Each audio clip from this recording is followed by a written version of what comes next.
Рыночные исследования и перспективное направление. Почему? Узнаем сегодня. О направлении рыночных исследований расскажет нам преподаватель Высшей школы экономики Иван Груздев. Здравствуйте. Добрый день. Скажите, что представляет из себя профессия? Есть много рынков, на которых работают разные организации. Представим, что вы делаете газировку. Как вы знаете, у нас есть несколько компаний, которые делают газировку. И если у нас есть несколько компаний, которые делают газировку, они начинают, как правило, между собой конкурировать. Чтобы успешно конкурировать, компаниям нужно понимать, как работает этот рынок, чего хотят потребители, что делают другие конкуренты. Ответы на эти вопросы дают исследования, которые делают исследователи рынков.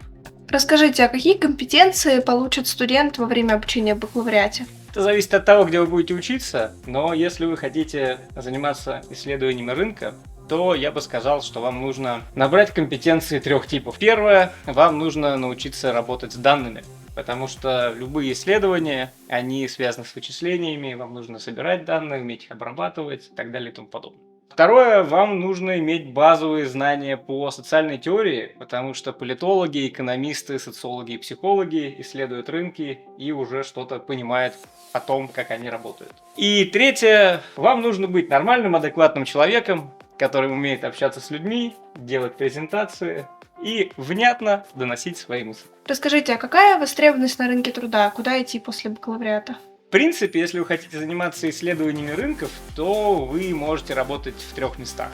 Во-первых, вы можете работать в специальных агентствах, которые для компаний и за деньги компаний занимаются исследованиями.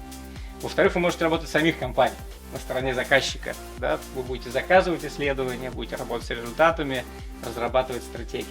И в-третьих, если вы хотите заниматься чем-то по-настоящему стоящим и не боюсь этого слова вечным, вы можете работать в университете, в Академии наук и заниматься исследованием рынков как ученый. Это очень интересно, но как все-таки университет Высшей школы экономики связан с профессией? На каких программах обучают исследованиям рынка? Вы знаете, что вышка — это не обычный университет, это исследовательский университет. Это значит, что помимо преподавания, преподаватели здесь занимаются исследованиями сами. За счет этого обеспечивается связь между университетом и рынком.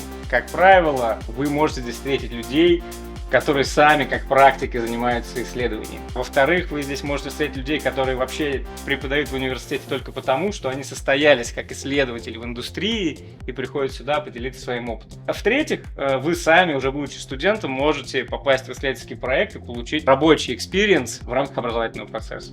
А кто становится исследователем рынка?